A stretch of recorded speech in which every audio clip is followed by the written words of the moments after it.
سا ہے جو اللہ کی بارگاہ میں سب سے زیادہ مقبول ہو؟ افضل ترین صدقہ کون سا ہے؟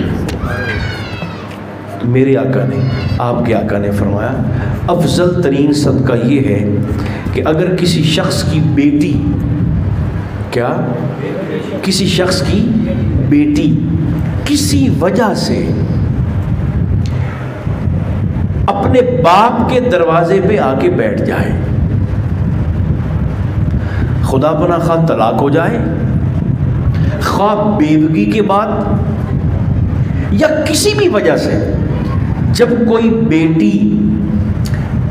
اپنے سسرال سے واپس آ کر اپنے باپ کے دروازے پر بیٹھ جائے، میں تیسری بار کہنے لگا ہوں، بیٹی جب واپس آ کر باپ کے دروازے پر بیٹھ جائے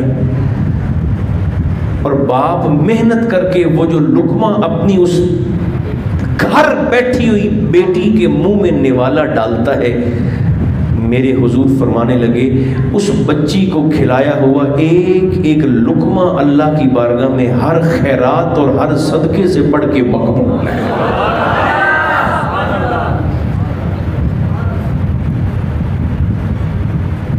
اسلام معاشرت کی بات کرتا ہے، اسلام جڑنے کی بات کرتا ہے، جوڑنے کی بات کرتا ہے، ٹوٹنے اور توڑنے کو ناپسند کرتا ہے۔ اور ہمارا تعلق تو ویسے ہی جماعت صوفیاء کے ساتھ ہے، ہم تو ویسے ہی اہل سنت ہیں، امت مصطفیٰ کا سواد اعظم ہے، جن کے متعلق من شذ شذ فی النار کی سنیوں کے لیے بشارت ہے اور دیگر لوگوں کے لیے وعید ہے۔ فرمایا جو اس جماعت سے کٹ کے علیحدہ ہو گیا وہ خود کو جہنم کا ایندھن سمجھے۔ ید اللہ علی الجماع کی بشارت جن کے لیے ہے،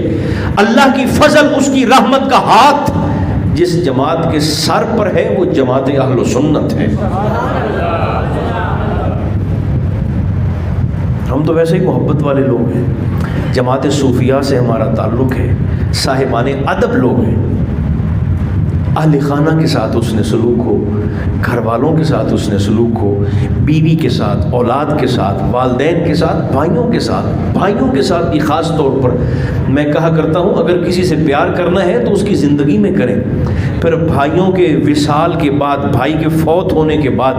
ان کی کلخانیوں پر یا ان کے 40ووں پر یا ان کے ایصال ثواب اور ختم کی محافل پر پھر پڑھنے والوں کو چٹوں پر لکھ لکھ کے نہ دیں کہ ہمیں وہ میاں صاحب کا شعر سنائیں کہ بھائی بھائیاں دیاں باواں، وہ پڑھتا ہے پھر آپ سنتے ہیں بھائی بھائیاں دیاں باواں۔ میں نے کہا اب رونے کا کیا فائدہ، جب بھائی تیرا زندہ تھا اس کی دیوار تیری دیوار کے ساتھ سانجھی تھی، تیری زبان تو سانجھی نہیں تھی، اب یہ رو کر کس کو دکھاتے ہو؟ پیار کرنا ہے بھائیوں سے تو ان کی زندگی میں کریں، محبت کرنی ہے ان کی زندگی میں کریں، کسی کو معاف کرنا ہے تو اس کی زندگی میں کریں، اور اجر اس سے نہیں چاہیے، اجر اللہ رسول سے چاہیے۔ خدا کرے میری اور آپ کی یہ حاضری مقبول ہو جائے، اور آپ یقین جانیں میں جس خوشی سے آیا تھا، جب مجھے محمود فریدی نے بتایا تو مجھے تکلیف بھی ہوئی کہ کسی وجہ سے یہ تقریب، شادی کی تقریب کچھ دیر کے لیے، کچھ وقت کے لیے ملتوی ہوئی یا منسوخ ہوئی یا مؤخر ہوئی۔ خدا کرے اللہ اس بچی کو اور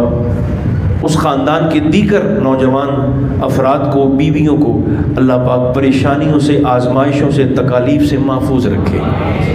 بیٹوں کا نصیب بھی اچھا فرمائے، بیٹیوں کا نصیب بھی اچھا فرمائے۔ لوگ صرف بیٹیوں کے نصیب کے لیے دعا کرتے ہیں، بھائیوں بیٹوں کے نصیب کے لیے بھی ویسی ہی دعا کرنی چاہیے، بیٹے کے مقدر کے لیے بھی ویسے ہی دعا کرنی چاہیے جیسے کوئی شخص اپنی بیٹی کی قسمت کے لیے دعا کرتا ہے۔ خدا کرے سرکار کے ذکر پاک کا وسیلہ ان کی خوشیوں کے حق میں قبول ہو جائے۔ اللہم صلی علی سیدنا و مولانا محمد و علی